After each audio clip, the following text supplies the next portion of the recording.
Hello in प्रणाम। मेरा नाम सव्यसाचन मित्तल है। आज के इस विशेष कार्यक्रम में आपका बहुत बहुत स्वागत है। आज मेरे साथ एक विशेष मेहमान हैं श्री विजय कुमार, जो आरटीआई एक्टिविस्ट सामाजिक कार्यकर्ता के तौर पे बहुत नोन है, फेमस हैं। बहुत स्ट्रांगली उन्होंने महाराष्ट्र में स्पेशली आरटीआई को आगे बढ़ाया है। हम कॉरपोरेशंस की भी बात करें तो आज आप श्री विजय कुमार जी का नाम लेकर एक आम आदमी किसी भी अधिकारी के पास जा सकता है। उन्हें सूचना ना मिले तो भी श्री विजय कुमार जी उनकी सहायता के लिए हमेशा आगे रहे हैं। लेकिन आज श्री विजय कुमार जी की मुलाकात आपसे एक सामाजिक कार्यकर्ता, एक आरटीआई एक्टिविस्ट के तौर पे नहीं हो रही है। इन्होंने थोड़ा अपना रोल चेंज कर लिया है। उसी चेंज रोल के बारे में आज हम जानना चाहेंगे। श्री विजय कुमार जी, आपने समय निकाला, आपका बहुत बहुत स्वागत। अब आपने एक पॉलिटिकल पार्टी ज्वाइन करी है। श्री विजय कुमार जी ने आम आदमी पार्टी महाराष्ट्र ज्वाइन करी है। तो इसी के बारे में आज उनकी जो पॉलिटिकल जर्नी शुरू हुई है एज अ पॉलिटिशियन, उसके बारे में सवाल किए जाएंगे। आगे बढ़ने से पहले आपको बता दूं, कुछ सवाल आपको लग सकते हैं तीखे हैं, स्ट्रॉन्ग हैं। हो सकता है मैं रूड लगूं आपको, लेकिन मैंने श्री कुमार जी से इसकी इजाज़त ले ली है और वे लोगों के लिए बेबाकी से बहुत डिटेल में जाकर इन सवालों के जवाब देने के लिए बिल्कुल तैयार है। सबसे पहला सवाल आगे बढ़ने से पहले, आपने ये बहुत बड़ा निर्णय लिया है। इतना लंबा आपका सामाजिक कार्यकर्ता का जीवन रहा है, आप इतने प्रभावशाली हैं। कोई भी सरकार आए, कॉरपोरेशन लेवल पे कोई भी पार्टी का व्यक्ति आए, हर व्यक्ति आपकी इज्जत भी करता है, पॉलिसी मेकिंग में आपसे सुझाव मांगता है। तो आपको ऐसा क्यों लगा कि अब मुझे पॉलिटिक्स में उतरना चाहिए? हे पहा, मला खरं तर मी आत्ता पॉलिटिक्समध्ये आलो, परंतु पॉलिटिक्समध्ये यायला जवळपास 10 वर्ष मी उशीर केलेला आहे. सुरुवातीला अरविंद केजरीवाल, मनीष सिसोदिया आणि बरीचशी दिल्ली, मुंबई, पुण्याचे जे लोक असायचे ते RTI असेल, जनलोकपाल असेल, पंचायत राज असेल याच्यावर काम करायचे. म्हणजे अरविंद केजरीवालांना मी अण्णा हजारेंकडे घेऊन गेलेलो आहे पहिल्यांदा.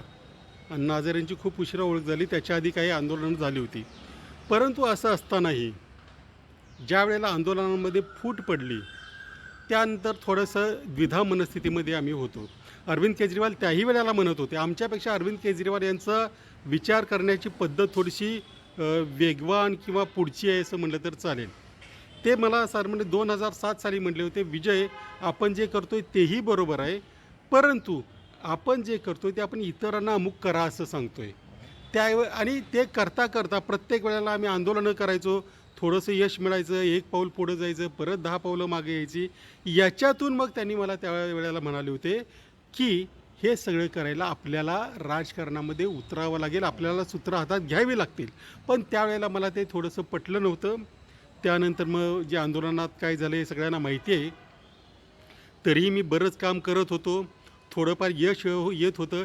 म्हणण्यापेक्षा इतरांपेक्षा थोडं जास्तच मी यश सामाजिक कार्यात मिळवलेलं आहे. तरीही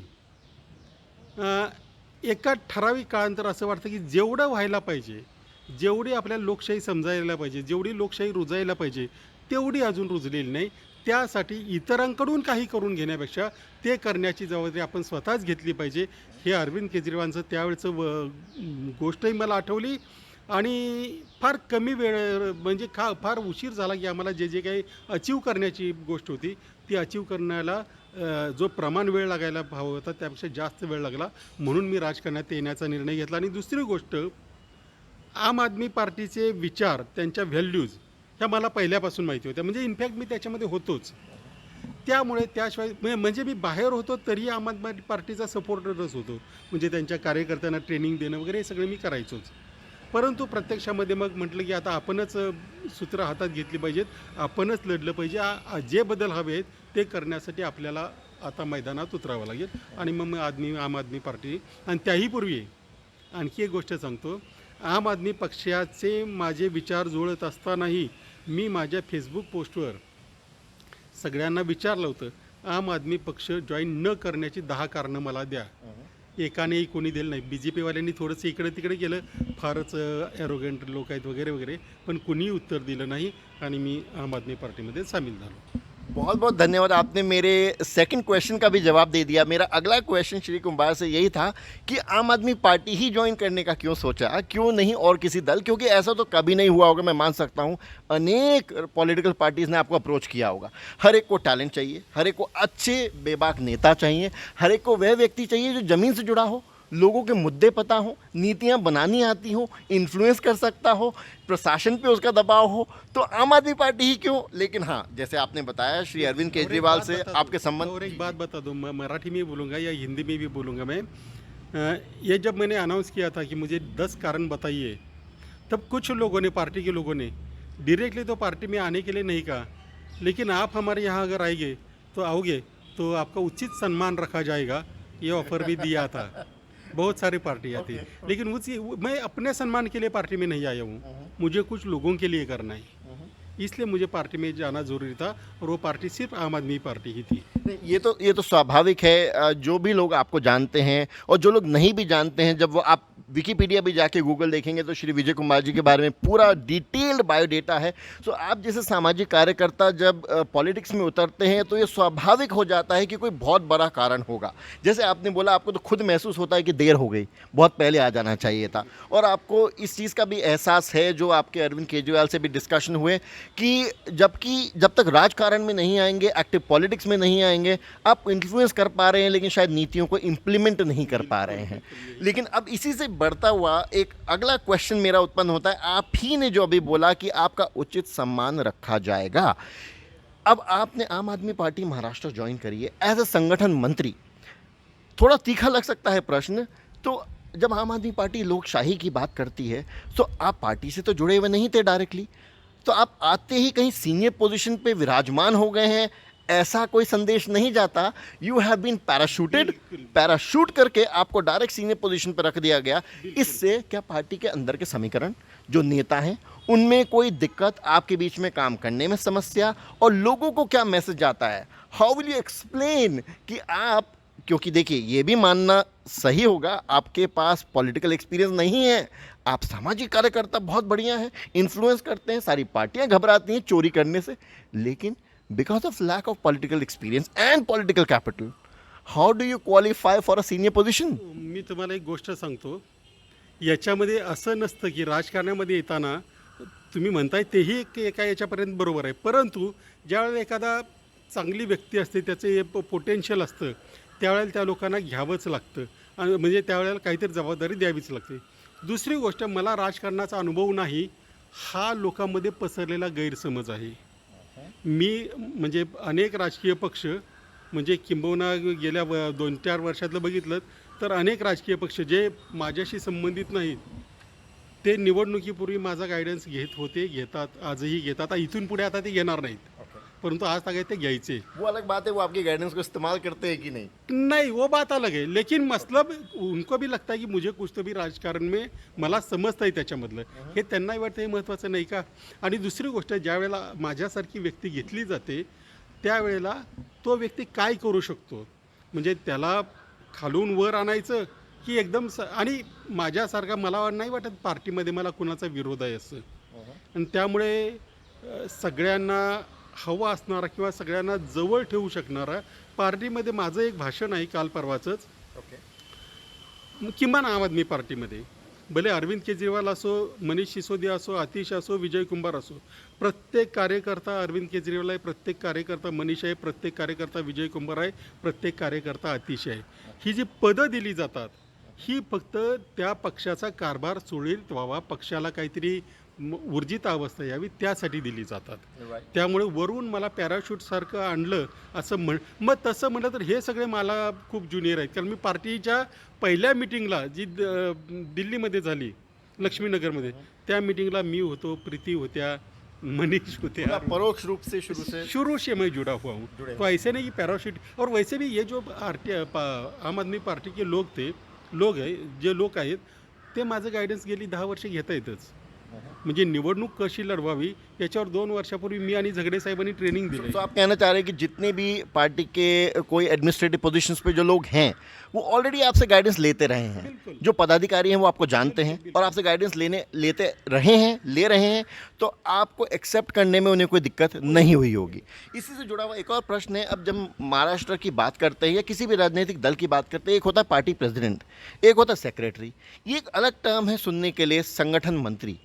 अब आपके यहाँ महाराष्ट्र में आम आदमी पार्टी में श्री रंगा रचुरे पार्टी प्रेसिडेंट हैं, आप संगठन मंत्री हैं, धनंजय शिंदे सेक्रेटरी हैं। हाउ इज़ योर रोल डिफरेंट? आप और श्री रंगा रचुरे के बीच में क्या अंतर है? आप पार्टी में कौन सी वे अलग जिम्मेदारी निभाएंगे जो पार्टी प्रेसिडेंट नहीं कर पाता है? याच्यामध्ये असं आहे की पार्टीमध्ये अजून महाराष्ट्रामध्ये संघटन बनण्यामध्ये बऱ्याचशा गोष्टी राहून गेलेल्या होत्या. म्हणजे त्याच्यामध्ये आजही पार्टीमध्ये म्हणजे पार्टीची महाराष्ट्रात अवस्था आहे की पार्टी सगळीकडे पोचलेली आहे, पार्टीचं नाव सगळीकडे पोचलेलं आहे, परंतु पार्टीचे लोक पोचलेले नाहीत किंवा त्या जिल्ह्यामध्ये, त्या तालुक्यामध्ये, त्या पंचायतीमध्ये पार्टीचा माणूस नाही आहे. माझं RTIच्या माध्यमातून आणि इतरही माध्यमातून प्रत्येक ठिकाणी एक ओळख किंवा माझे काही कॉन्टॅक्ट्स आहेत, त्याच्यातून मी आणि लोकांना एकत्र ठेवण्याची जी खूबी आहे, म्हणजे मला लोक मानतात वगैरे हे मी म्हणणार नाही, परंतु माझ्याकडे एक माहिती नाही असं लोक म्हणतात, मी लोकांना जोडून ठेवू शकतो आणि थोडासा श्रूडही होऊ शकतो की जर कुणी पार्टीच्या आयडिओलॉजीच्या विरोधामध्ये काही करत असेल तर मी त्याच्याबाबतीत श्रूडही होऊ शकतो. ते मी थोडंसं पुण्यामध्ये दाखवलेलं पण आहे. आणि मला पक्षामध्ये सन्मानण्याची अपेक्षा नाही, मला पक्ष वाढवायचा आहे. पक्ष अशासाठी वाढवायचं आहे की देशामधली लोकशाही नाहीशी होत चाललेली आहे, त्या लोकशाहीला पुन्हा ऊर्जित अवस्था द्यायची असेल तर आम आदमी पक्षासारखाच पक्ष पाहिजे. आणि आमच्यामध्ये मतभेद वगैरे काही नाहीत. रंगा राचुरेंचं काम आहे, तेही एका आंदोलनातून आलेले आहेत, परंतु प्रत्येकामध्ये काही थोडंफार 19-20 असतं. त्यांच्याकडे काही क्वालिटीज आहेत, त्या काही क्वालिटीज माझ्याकडे आहेत, काही क्वालिटीज आणखी काही लोकांकडे आहेत. त्या एकत्र करून पुढे कसा पक्ष नेता येईल ही क्वालिटी माझ्यामध्ये असल्यामुळे कदाचित माझ्याकडे ही जबाबदारी सोपवली असेल. लेकिन मोटा मोटा अगर आपकी बात से मैं समझूं, ये लोग समझ पा रहे हो कि संगठन खड़ा करने की एक जो महत्वपूर्ण जिम्मेदारी है उसके लिए आपको चुना गया है। संगठन कैसे महाराष्ट्र में मजबूत किया जाए, ग्रास रूट लेवल पे, बूथ लेवल पे कैसे खड़ा किया जाए, हर विधानसभा में, हर लोकसभा में, कॉन्स्टिट्यूंसीज में, क्षेत्रों में, तो संगठनात्मक जो जिम्मेदारी है वह आपके ऊपर आ गई। बिल्कुल तो लेकिन क्या इससे पहले जिम्मेदारी का निर्वाह नहीं हो रहा था? आज से पहले भी तो कोई कर रहा होगा। हो रहा था, लेकिन देखिए आप जब धोनी कैप्टन का बैटिंग के लिए अलग है तो अलग ये होता है. तो are we looking at captain change? No, I am not looking at captaincy, लेकिन ऐसे होता है कि हर एक की अपनी अपनी खूबी होती है और उस खूबी का इस्तेमाल करना जो हमारे जो दिल्ली में बैठे उन लोगों का काम होता है और उन्होंने ये काम किया है. उनको लगता होगा की मैं लोगों को जोड पाऊंगा, मी लोकांना एकत्र आणेन, त्याच्यातून पार्टीचं राज्यातलं एक स्थान वाढेल असं त्यांना वाटलं असेल, त्यामुळे त्यांनी मला निवडले आणि त्यांनी जे काही सांगितलं आहे काम किंवा त्यांनी माझ्यावरची जबाबदारी टाकली ती पूर्ण करण्याचा मी पुरेपूर प्रयत्न करत आहे. तो इसके लिए आपको कोई विशेष टारगेट, कोई जिम्मेदारी महाराष्ट्र के लिए एलोकेट करी गई है? अब जैसा आपकी बातों से अनुमान लगाया जाता है और आपके बारे में मालूम है आपके श्री अरविंद केजरीवाल से दिल्ली में डायरेक्ट इतने अच्छे संबंध हैं, तो कोई विशेष जिम्मेदारी तो दी गई हो ना? क्योंकि अगर हम देखें महाराष्ट्र ने पिछले जितने भी चुनाव हैं, हम 2019 के चुनाव की भी बात करें तो कोई उसे एक अच्छा मुकाबला तो नहीं कहा जा सकता. 1000 से भी कम मतदान पड़े हैं. एक प्रोमिता गोस्वामी और डॉक्टर फैजी को छोड़ दें तो जमानत जब्त हो गई है सब जगह. तो क्या आपको कोई डायरेक्ट जिम्मेदारी दी गई है? आखिरकार 2022 कॉर्पोरेशन इलेक्शन सिर पे खड़े हैं. सिर्फ 2022 की नाही. जब मी पार्टीमध्ये जॉईन झालो त्यावेळेला माझ्यामध्ये त्याला तुम्ही दोष म्हणा किंवा गुण म्हणा, एक मी पार्टीमध्ये जॉईन झालो तेव्हा माझं पहिलं भाषण आहे. मी स्वतःला प्रूव करायला 2 वर्ष देतो है. मैं अपने आप को प्रूव करने के लिए 2 साल दे रहा हूँ और मेरी अपेक्षा औरों से भी यही रहेगी. तो इसके लिए पार्टी को खड़ा करने के लिए, पार्टी ऊर्जितावस्थेत आणण्यासाठी जे करावं लागेल. याच्यामध्ये तुम्ही जे म्हणताय की अमुक एक जबाबदारी दिली का, ती तशी नसते. ती जबाबदारी तुम्ही समजायची असते. तुम्हाला ते पद का दिलेलं आहे, त्या पदाचं काम काय आहे, ते कसं करायचं. माझ्यावर संघटन ही जबाबदारी दिलेली आहे, ती मी पार पाडणार. किती काय करायचं, त्यासाठी काय काय करावं लागतं ते सर्व मी करणार. त्याच्यामध्ये ही अमुक म्हणजे असं नाही की पुण्यामध्ये उद्या निवडून आले नाही तर विजय कुंभार जबाबदारी पार पाडली नाही असं नाही होणार. एकूण महाराष्ट्रामध्ये आपलं कालचं स्टेटस काय होतं आणि आजचं स्टेटस काय आहे याचाही विचार केला जातो. आणि आम्ही 2024च्या आणि त्याही पुढच्या इलेक्शन जिंकण्यापेक्षा तिथं व्यवस्थित फाईट करणं हे आमचं सगळ्यात मोठं टार्गेट आहे. आमचा एक माणूस कुठल्याही पालिकेमध्ये असेल, एक उमेदवार, तरी तो बाकीच्या 100 उमेदवारांबरोबर असेल, असे उमेदवार उभे करणे आणि तसे काही निवडून आणणे हे माझं टारगेट. लेकिन जब हम सामान्यतः बात करते हैं, आप बोल रहे हैं इलेक्शन में इंप्रेशन छोड़ना भी बहुत महत्वपूर्ण है, लेकिन जब आप बात करते हैं कि राजकारण को बदलना है, पद्धति को बदलना है, एक्टिव पॉलिटिक्स में आना है, तो बिना चुनाव जीते, बिना विधानसभा में, पंचायत में, कॉरपोरेशन में, लोकसभा में जाए हुए भी तो पॉसिबल नहीं है. अगर ये मैसेज लोगों तक पहुंचता है कि सिर्फ इलेक्शन में पार्टिसिपेट करके इंप्रेशन तक बनाना पर्याप्त है. जीतने के लिए कोशिश कर रहे हैं. लेकिन देखिए, दो चीज़ें होते हैं, दोन गोष्टी असतात. म्हणजे इलेक्शन लढताना आपली ताकद आणि मर्यादा ह्या दोन्ही गोष्टींची जाणीव आपल्याला असली पाहिजे. आम्ही पंचायत समित्यासुद्धा सगळ्या जिंकण्याच्या यानेच लढणार आहोत, परंतु आत्ता असलेला हातातला वेळ, तयारीचा वेळ लक्षात घेता प्रत्येक इलेक्शन जे आम्ही लढू, जिंकणार तर बऱ्याच ठिकाणी आहोत, पण ती लढाई ही अशी वाऱ्यावर होणार नाही. आमचे काही लोक गडचिरोलीत निवडून आले, काही ह्याला निवडून आले, चंद्रपूरला, त्यांना कुणाचाही पाठिंबा नव्हता. ती मुलं, ते जे आलेत ते आमचे हिरो आहेत. त्यांना पॉलिटिकल बॅकग्राऊंड नाही, काही पैसे नव्हते, समोर भले लोकल लेवलचे लोक असतील परंतु ते दबंग लोक होते, त्यांच्याबरोबर फाईट करून हे लोक निवडून आले. या हिरोंसारखे हिरो अख्ख्या महाराष्ट्रात निर्माण करणं हे माझं टार्गेट आहे. ठीक है, इसी में आगे बढ़ते हुए अब मैं आपसे जानना चाहता हूँ आपके प्रमुख चैलेंजेस, एकदम आपको जो मुख्य दिक्कतें आपके सामने दिख रही हैं पार्टी को खड़ा करने में, आगे बढ़ाने में, क्या है? वैसे तो कुछ भी नाही, क्योंकि आत्ता तर पार्टी सगळीकडे पोहोचलेली आहे, परंतु तिथं योग्य उमेदवार किंवा योग्य कार्यकर्ते उभे करणं हे चॅलेंज आहे.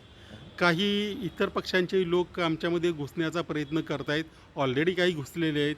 त्यांच्यावर नजर ठेवणं, त्यांना थोडंसं चुचकारून, मराठी भाषेत ज्याला म्हणता येतो, शांत करणं, उनको त्यांना शांत करायचं. आणि नवे जे लोक आहेत, याच्यातलं एक मेजर चॅलेंज आहे की बरेच जे येऊ पाहत आहेत, ज्यांना मी प्रत्येक वेळेस सांगतो, तुम्ही अरविंद केजरीवालला स्वतःला समजू शकता, परंतु जरी अरविंद केजरीवाल आणि मनीष सिसोदिया यांच्या नावावर तुम्ही निवडून आलात, तर उद्या ग्रामपंचायतीमध्ये किंवा पुणे महापालिकेमध्ये काम करायला अरविंद केजरीवाल येणार नाहीत. तिथे तुम्हालाच काम करायचं आहे. तिथे उद्या काही थोडंसं 19-20 घडलं तर त्याची जबाबदारी तुमची असेल, ती अरविंद केजरीवालांची नसेल. त्यामुळे आधी तुम्हाला त्या साच्यामध्ये स्वतःला फिट करावं लागेल आणि मग निवडणूक लढवावी लागेल.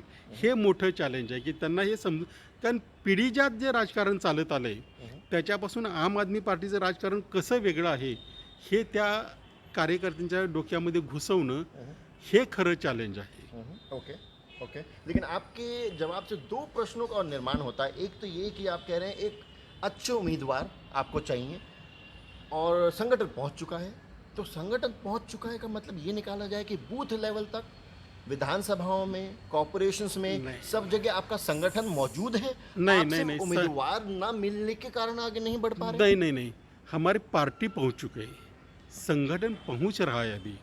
अभी वैसे भी पार्टी का नाम लोगों को पता है, आम आदमी पार्टी. आम आदमी पार्टी क्या है, उन्होंने क्या दिल्ली में काम किया है, सबको पता है.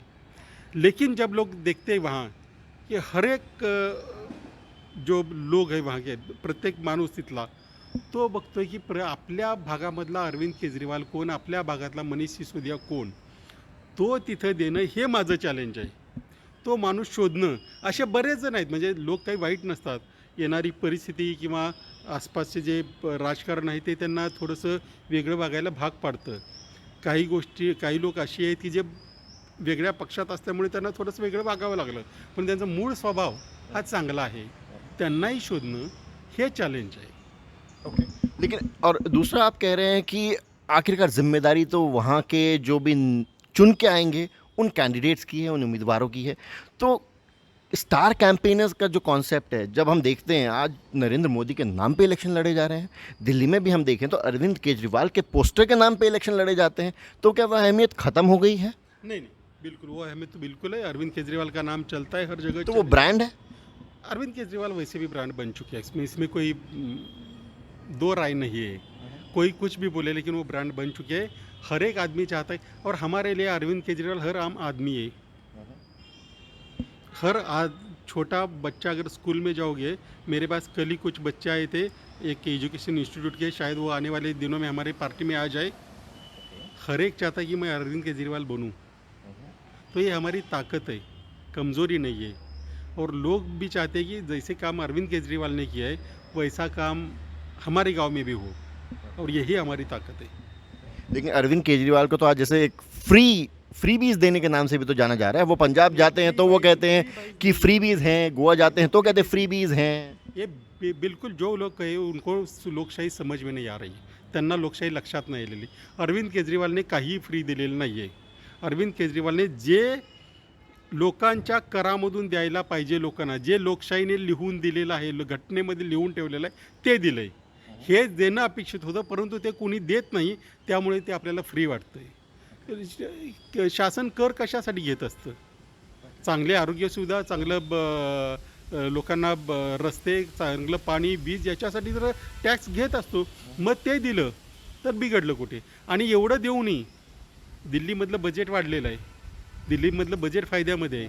म्हणजे फ्री दिलं असतं किंवा दुसरीकडून काढून दिलं असतं तर ते लॉसमध्ये गेलं असतं, पण तसं झालेलं नाही। याचा अर्थ फ्री नाही, तो त्यांचा हक्क आहे। ते लोकांना समजायला देशामध्ये 70 वर्ष लागली। हा आता आपल्या एकूणच सिस्टीमचा दोष आहे म्हटलं तर फार वावगं ठरणार नाही। तो आपके मुताबिक ये है कि इतना सब लोगों को सुविधाएं मुहैया कराने के बाद भी दिल्ली सरकार का बजट प्रॉफिट में है, लॉस में नहीं है। तो आप कह रहे हैं कि फ्री नहीं है, जिस तरह से लोगों ने कर दिया, टैक्स दिया, उसी के हिसाब से सही इस्तेमाल करके उनको सुविधाएं उपलब्ध कराएं, उसके बाद भी दिल्ली सरकार प्रॉफिटेबल बजट पेश कर पाती है। अब आगे बढ़ते हुए आप मुझे ये बताइए, अब 2022 का चुनाव तो सर पे खड़ा है, महाराष्ट्र में 2022 की ही तैयारी चल रही है। तो ऐसे में एक प्रश्न ये भी उठता है, क्या इसी को देखते हुए आपने इस वक्त पार्टी में आना सही समझा? वक्त क्या है ये बात? क्योंकि ये प्रश्न क्यों उठता है कि बहुत सारे लोग अनुमान लगा के बैठे थे 2020 का, जब दिल्ली लेजिस्लेटिव असेंबली का इलेक्शन हो जाएगा, अरविंद केजरीवाल की सेकेंड इलेक्शन में परफॉर्मेंस दिख जाएगी, उसके बाद डिसाइड करेंगे पार्टी में जाना है कि नहीं। उस वक्त तो आप आए नहीं, अब तो 1.5 साल कट गया है। मैं पार्टी में नहीं था, लेकिन मैंने बताया कि मैं पार्टी को मदद कर रहा था, एक बात है।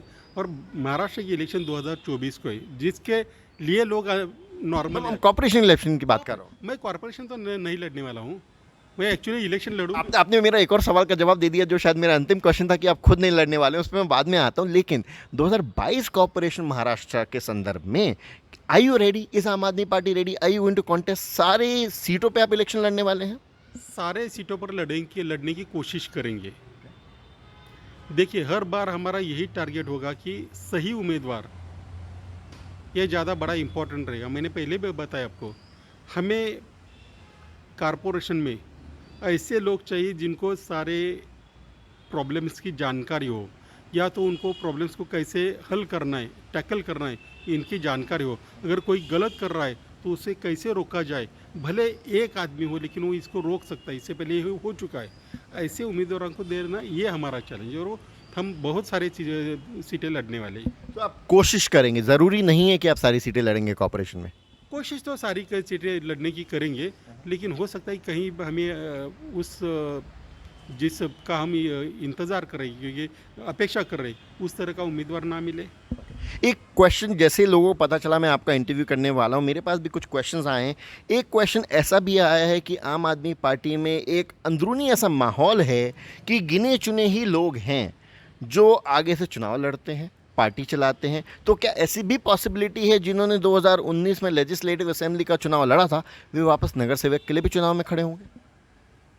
अगर वहाँ कोई कॉम्पिटिटिव दूसरा कैंडिडेट नहीं है, और वही, लेकिन ऐसा बहुत कम है जो आप बोल रहे हैं। हो सकता है, और क्या कितने लोगों ने चुनाव लड़ा था, तो उन्होंने कारपोरेशन लड़ा, तो उसमें कोई बड़ी बात तो है ही नहीं। लेकिन अगर वो लड़ना चाहे और उनकी अगर कैपेसिटी है, तो ज़रूर उनके बारे में सोचा जाएगा। लेकिन ये मैं अकेले नहीं सोचूंगा, इसमें पार्टी की बाकायदा कमेटी रहेगी। विजय कुमार डिसीजन लेने वाला नहीं है। लेकिन अभी विजय कुमार की और लोग देख रहे हैं, अपेक्षा से देख रहे हैं, क्योंकि संगठन को बढ़ाने की आपके ऊपर जो जिम्मेदारी आई है, और आखिरकार ये जिम्मेदारी आने का ये भी मतलब होता है कि कहीं ना कहीं संगठन में कोई तो कमजोरी थी ना, स्पेशली एक पर्सन डेजिग्नेटेड विद रिस्पॉन्सिबिलिटी कि भाई ये संगठन आगे बढ़ाने के लिए ही जिम्मेदारी है। ये एक बहुत बड़ी जिम्मेदारी है आखिरकार। भाई आपको प्रभारी नहीं नियुक्त किया, एक मिनिट, एक होता प्रभारी, आपको संगठन मंत्री बनाया है, मतलब संगठन जैसा आप खुद कह रहे हैं। मेरी बात सुनिये. असं नसतं की प्रत्येक वेळेला कमजोरी असल्यानंतरच कुणाला तरी आणावं.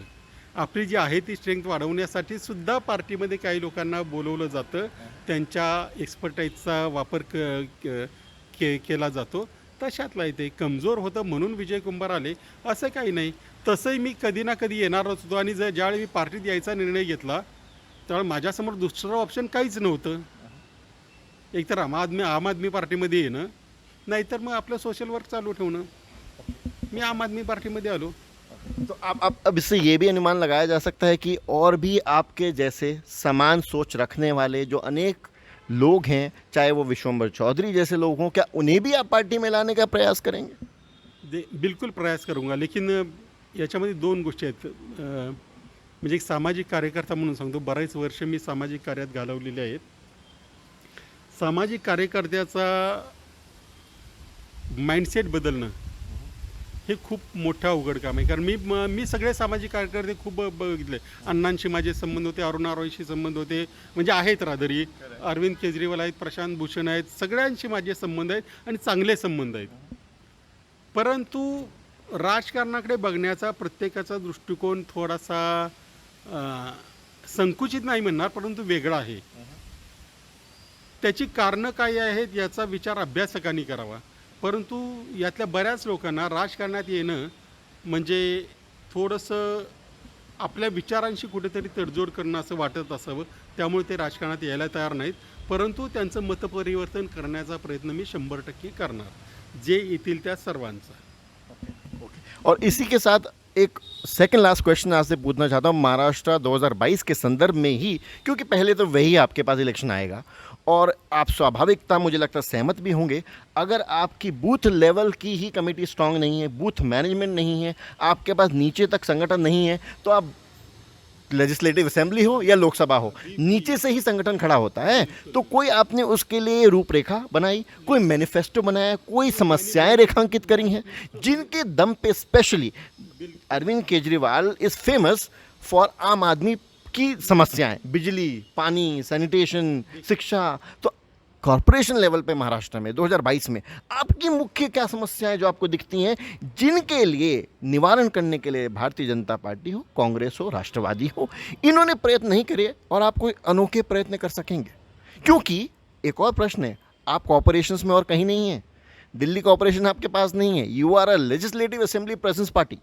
So how will you give people confidence कि भाई हम कॉरपोरेशन में भी काम करने योग्य हैं? देखिए, आप म्हणजे तुम्ही माझ्याबद्दल किती वाचलं आहे किंवा पाहिलं आहे हे मला माहिती नाही. परंतु किमान पुणे आणि अशा काही कॉर्पोरेशनचे ज्याला रेग म्हणतात ती मला माहिती आहे. आणि त्याच्यामध्ये कुठे पैसा वाया जातो, काय केलं पाहिजे याची संपूर्ण रूपरेषा माझ्याकडे तयार आहे. ही रूपरेषा संपूर्ण महाराष्ट्रासाठी लागू आहे. कारण सगळ्या महाराष्ट्राचे जे महापालिकांचा कारभार चालतो तो ज्या कायद्यान्वये चालतो तो सगळीकडे समान आहे.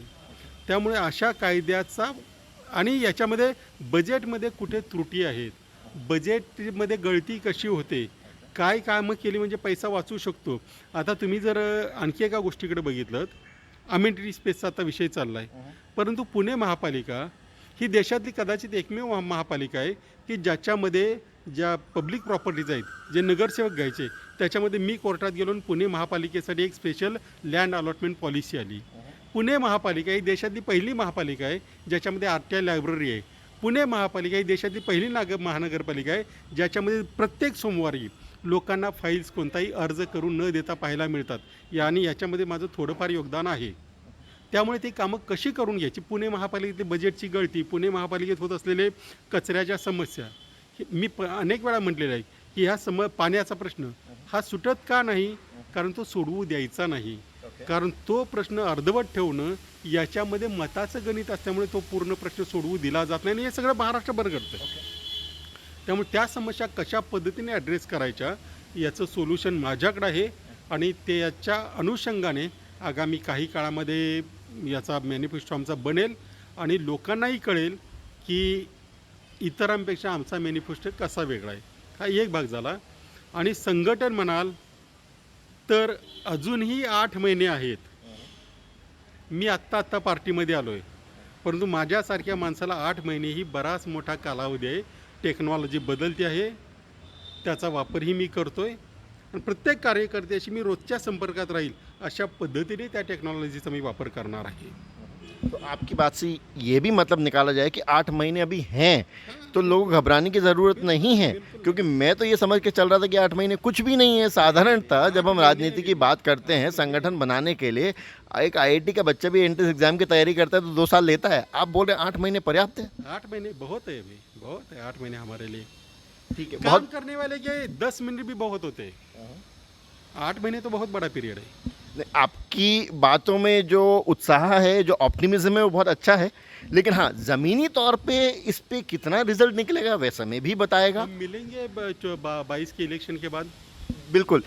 मेरा अंतिम सवाल, आपने पहले ही साफ कर दिया कि आप खुद चुनाव लड़ने के अभी इच्छुक नहीं हैं. नहीं कॉर्पोरेशन की बात कर रहा हूँ. कॉर्पोरेशन. लेकिन आगे के शायद लड़ सकता हूँ. Okay, so that means you can not be just. मुझे अभी लोगों को खड़ा करना है. मुझे ओके मेरे ओके. लिए कुछ नहीं सो आपको अभी एज ए बैकडोर पॉलिटिशियन नहीं कहा जा सकता. नहीं, कॉर्पोरेशन का नहीं लड़ेंगे, बट इसका मतलब आपकी लेजिस्लेटिव असेंबली में जाने की इच्छा है. लेजिस्लेटिव में जाऊँ या पार्लियामेंट जाऊँ वो आगे की बात है.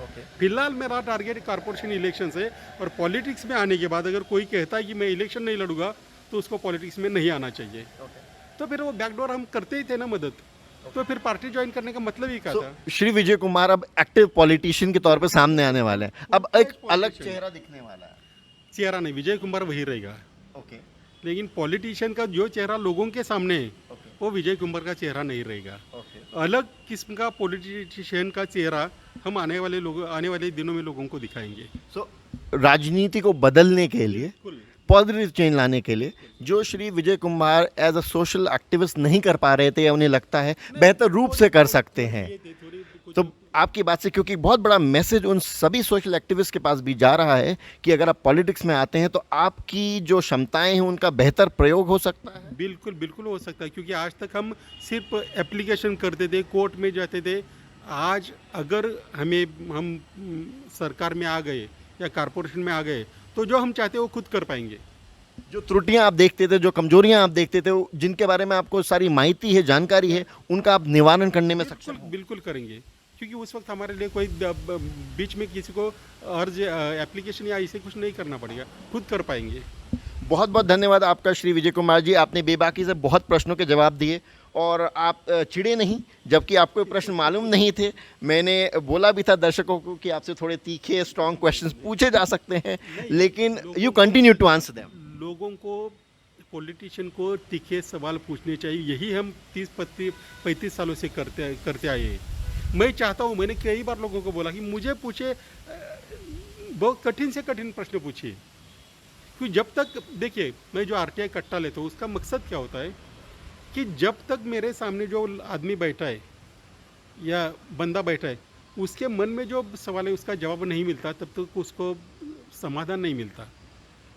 वो अगर मैं कुछ बोलता हूँ, वो अगर ये सब इम्प्रेशन में आ जाए कि विजय कुमार को बहुत जानकारी, ये सवाल पूछना ये सवाल पूछना गलत रहेगा, तो उसके दिमाग में जो है वो कभी निकलेगा नहीं. तो मैं चाहता हूँ कि लोग सवाल पूछे, बार बार पूछे और आपसे भी और भी ज़्यादा कठिन सवाल पूछे. बहुत बहुत धन्यवाद, आपने समय निकाला और इन सवालों का बहुत अच्छे से जवाब भी दिया. Good luck to you on your new job.